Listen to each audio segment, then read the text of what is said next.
Hi everybody and welcome to Season 2 of Fauxropter. It's me, John Dutton, with, as always... Bobbie Gaucher. Are you excited about Season 2, Bobbie? I am riled up about Season 2. Really interesting. We could do riled up, couldn't we, as a word? But today, we are starting the season with... Nature.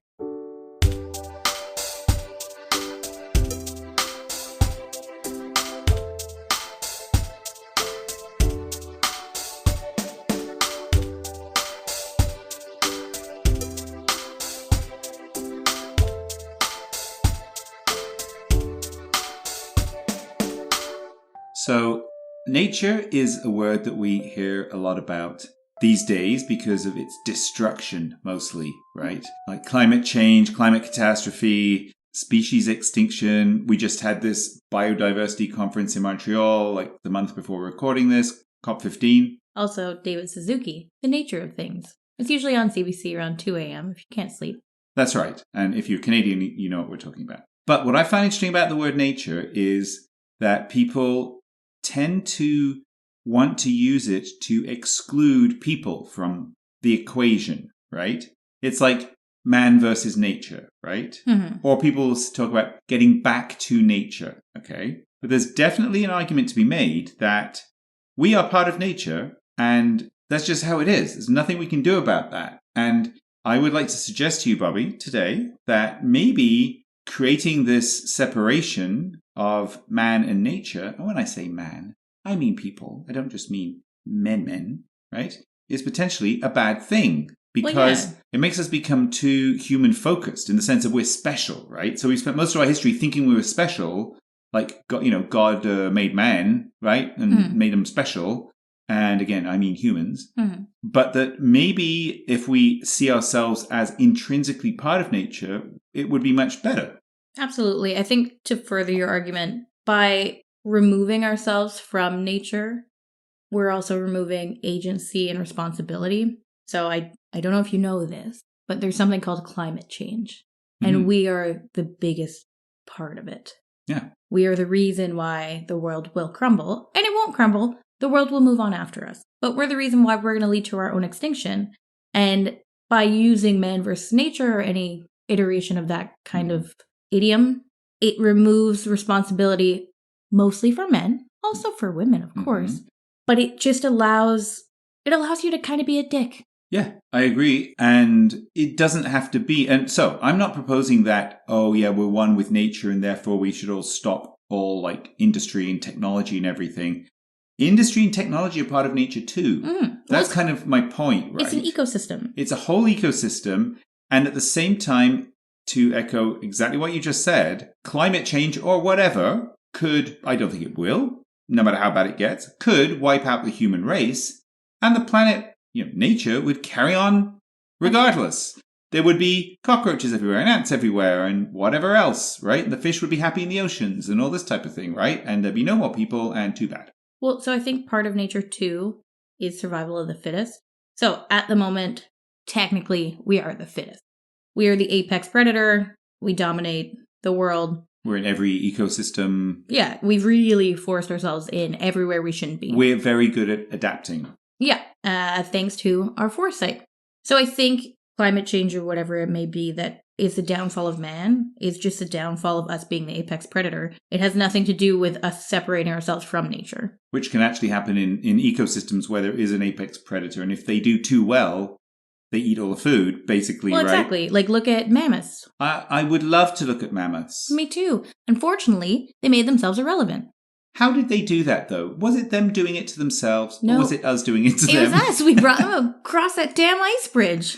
Did we? Yeah. I feel like, there's loads of large mammals that used to exist, either in certain parts of the world or in the entire world, or like lots of the world, that don't exist anymore, right? I mean, there used to be like camels in North America, and there used to be mammoths in lots of places, and they don't exist anymore, right? Yeah. And there used to be human beings in urban neighborhoods. Unfortunately, there's guns in urban neighborhoods, and we are our own demise. You think that will happen, eh? So I'm really happy that you talked about survival of the fittest, because this is another aspect of this word that I would like to discuss, and it is that a lot of the time, people, I often hear this from men, but let's just say people, use nature to let themselves off the hook for any kind of morality or ethics. Yeah, this is what I meant by agency and responsibility.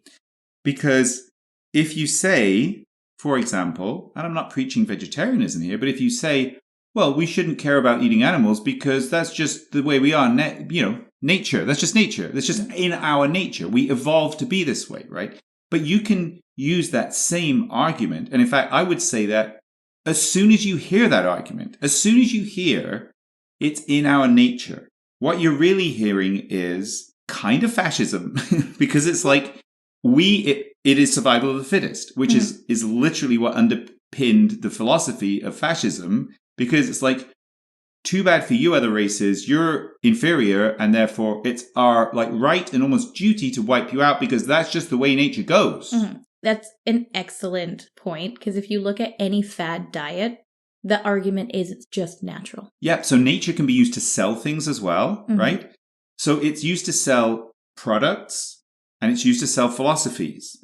And lifestyles. Not just philosophies, yeah. Yeah. Lifestyle, exactly. True. When I say philosophies, I mean a thing that underpins how you act, but that expresses itself as a lifestyle. The thing that I really would like to kind of discuss today is exactly this thing. Be very wary of any time you hear the word nature, because it's probably being used to try to convince somebody else or somebody trying to convince themselves that what they're doing that's wrong is right. So I don't just think the argument is that it's something right.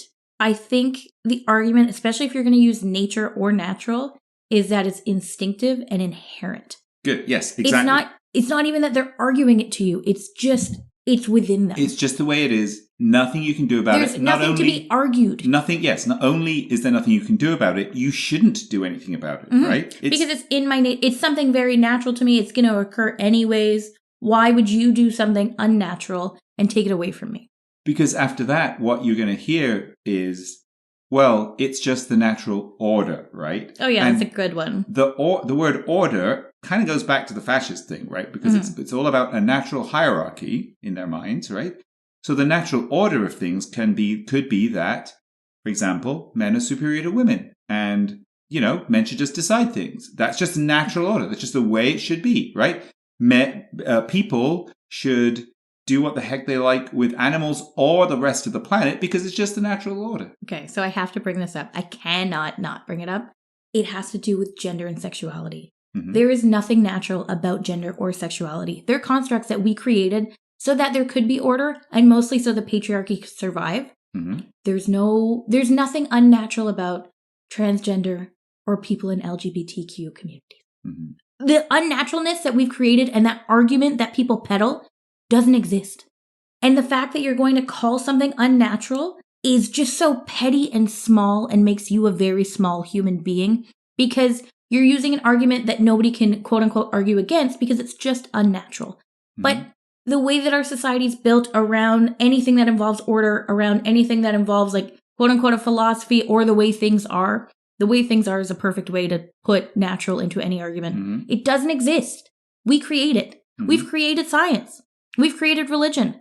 How can you argue that something is unnatural if we've created the entire system? Yeah, absolutely. And I'm glad you're talking about all that, because that's exactly the point, right? Is you can use it's just natural, just the way it is. The natural order is it's a perfect way to, it is the argument that people use against transgender community. And what you were getting at was, for the people who say that, it means that you can't argue it against it at all, right? It's just impossible to argue in their minds. It's impossible to argue against it because of the word just that we covered way back in season 1. It's just the way it is, right? And that's why you have to be very careful about these words, like just. Well, exactly. And I think if you're going to use nature or natural in an argument, it immediately makes you a closed-minded human being. Yes, but if you are one of those people, you won't really care about that, right?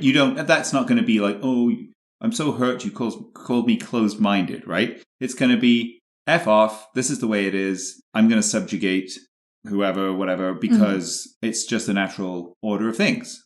My son, who's 19, said that one of his friends used this argument in exactly the way you're talking about, that, say, transgender, anything that's not the norm, binary norm, right, isn't real, isn't natural, because, nature is there's men and there's women, right? But that's literally not what nature is, No. A. B, like you said, the rest of it, gender, is a social construct.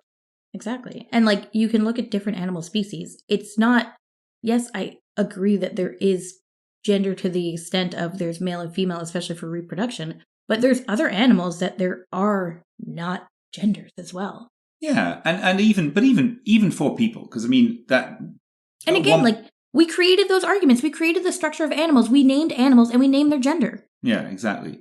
But but even for people with the body parts that you have, sure, there's a differentiation there. There's a physical differentiation, but that is not binary. It's not a black and white differentiation. And we did it because it's easier to comprehend. Yeah. And there's a sort of averaging there. There is a binary in the sense that there's two poles, but it's a spectrum. It's not poles. It's just a spectrum. Right. Exactly. So to me, the thing that I really want to get across is that as soon as you hear somebody using nature as an argument for anything that people do, it's a huge red flag. It probably means that they're going to propose something that has no basis in morality whatsoever. And something that they can't substantiate. They have because they don't have a moral argument. Right? Not a moral argument. They don't even have a scientific or... Right.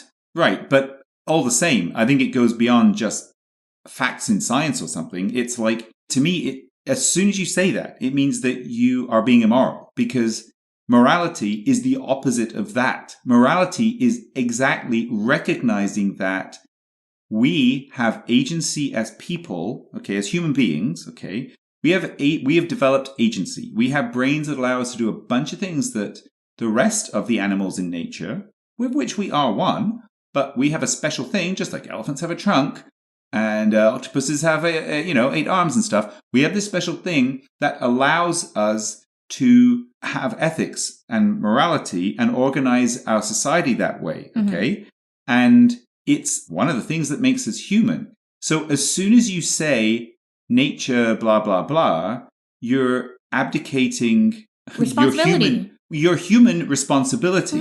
So it's our responsibility. And again, I'm not preaching for vegetarianism, although I'm vegetarian, but it's absolutely zero argument to say, well, in nature, fish eat fish, and in prehistoric times, we, evolved to eat meat.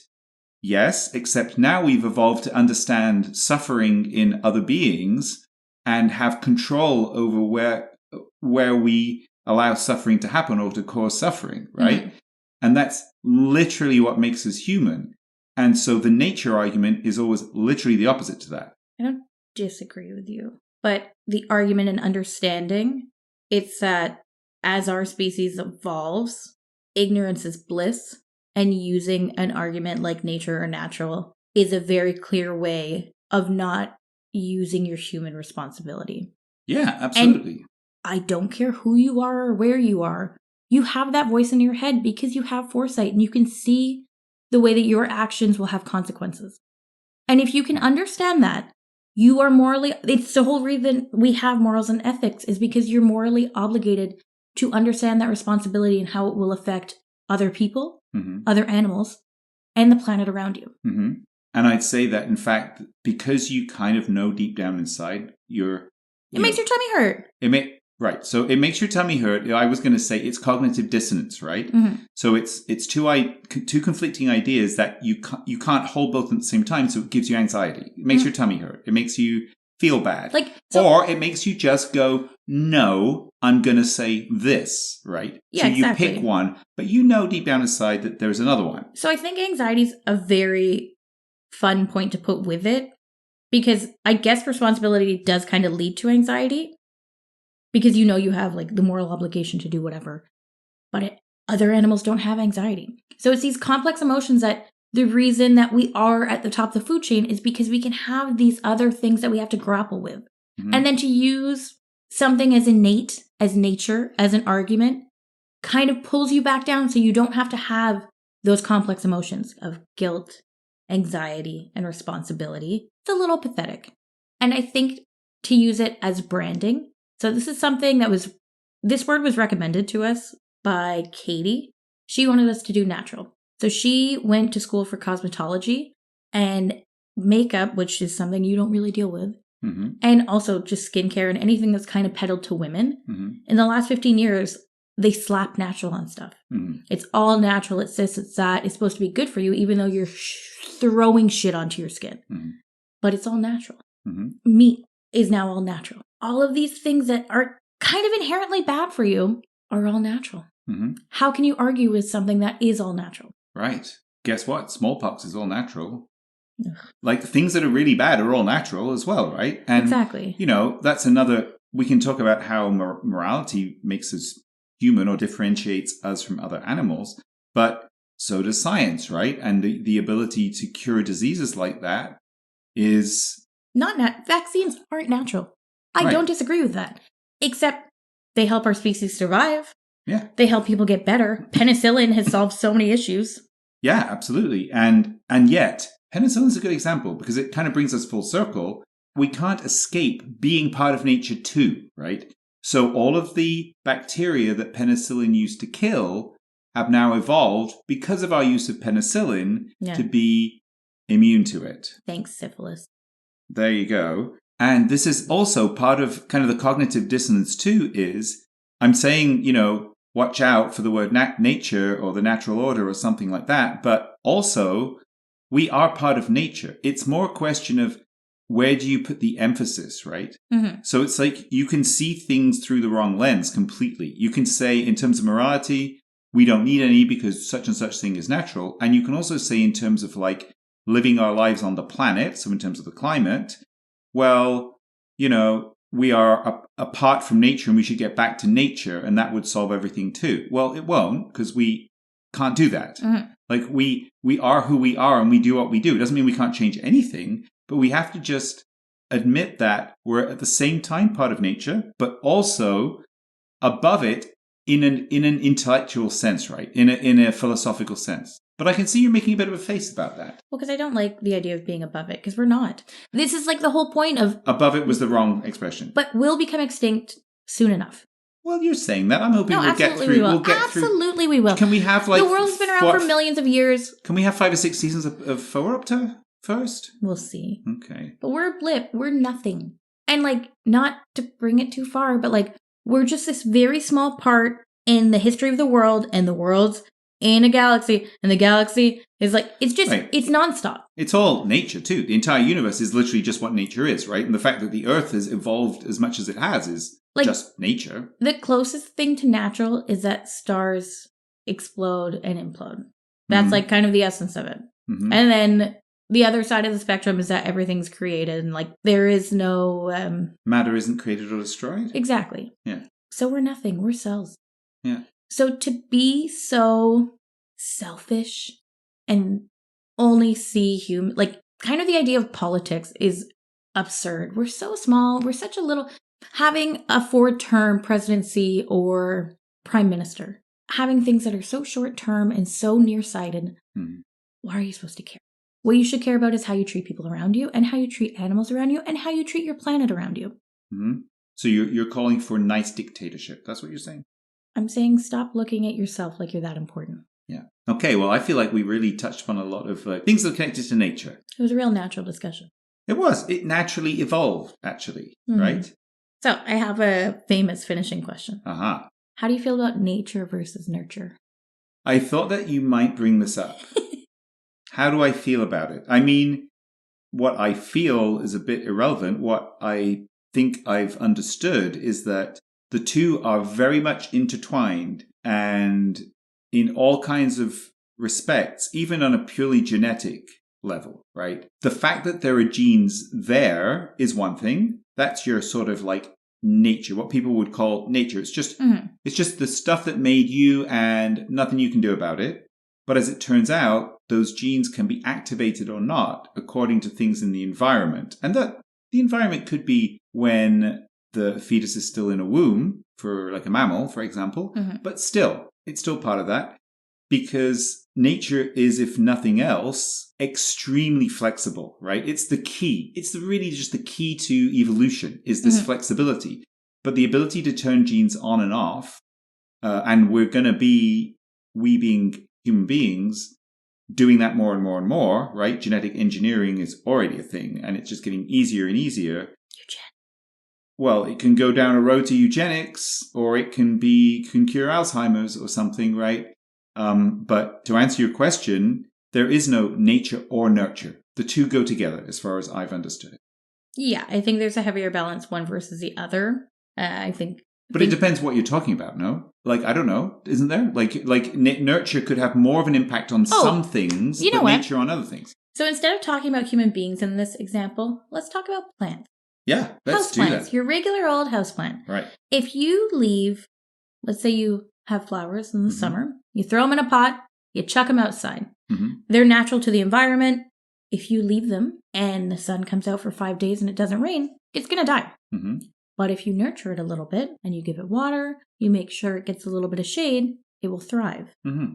So it is a balance. But if you bring it into the house and you overwater it and you sit by it all day, every day, and you'll whisper to it, it'll die. Yeah, no, absolutely. I mean, it really, that's kind of what I was trying to say, though. It really depends, right? Mm-hmm. It depends on the example. It depends on each thing, so I don't know, intelligence or something, right? Like in people. Yeah, nature, maybe to a certain degree, but let's face it, education's really important. Well, no kids naturally learn how to write. Or arithmetic or arithmetic. Yeah, simple counting. You have to be taught it. Whereas speech is natural, right? Right. If a kid is around their family, they will learn how to speak. But if they're in the jungle, a la Tarzan, they would never learn how to speak. They would learn how to communicate with animals around them. That's a very excellent point. Yeah, thanks. So on that note. Oh, wait. Yes. I have one more There's final another thing. Note? I just connected to the plants and the nature versus nurture. Yeah. One thing that we try and do all the time is explain why serial killers become serial killers or gunmen become gunmen. We do? We as a society. Oh, okay. No, we as a society, we try and find a reason that makes them different. Mm-hmm. Like a gene. They have like the quote-unquote serial killer gene. That's a thing that people talk about on murder podcasts. They also have the triad where it's like you wet your bed as a kid, you're abused as a kid, and you hit your head. Huh? Because we have to rationalize that someone could kill. So we use the nature versus nurture argument. Right. Back to the houseplant argument, it could be that they're left outside and just not cared for. Mm-hmm. And it can also be the opposite, that they're over cared for. The only thing is that there is nothing natural about either. Yeah, exactly. And that's just it. Even if there was a serial killer gene. There is. Okay, well, there you go. But it doesn't mean that nurturing can't counteract it. But it doesn't mean either. Right. All right. Well, so all you serial killers who listen to the show, hope that you take this on board and go out and get some nurturing. And if you've been over-nurtured, go out and get some nature. Yeah, that too. Hang out in the woods maybe rather than near people. Thank you for listening, everybody. That's everybody who's not a serial killer. Thank you very much. Well, because I thanked them already, the serial killers. Yeah, but we're inclusive. We thank everyone. Yeah, everyone. So, okay, fine. I shouldn't have specified serial killers, should I? No. Okay. Be cool. Okay. Thank you, everyone, for listening. Welcome to Season 2 of Fauxropter. We promise to be exactly the same. And as always, we'd love to hear your suggestions for words and phrases to cover on the show. And you can email us at fauxropter@gmail.com. And you can reach out to us via any platform that you listen to podcasts. Please remember to rate, review, and subscribe. Yeah, exactly. Like if you leave a review, you can leave a comment too for us. In that review, you could say, hey, how about this word? Right. So you don't even have to email us if you don't want to. Of course. And I would like to thank Katie Marie Patrick for her suggestion. Yes, thank you, Katie. Okay, everybody. Have a good week. Bye. Bye.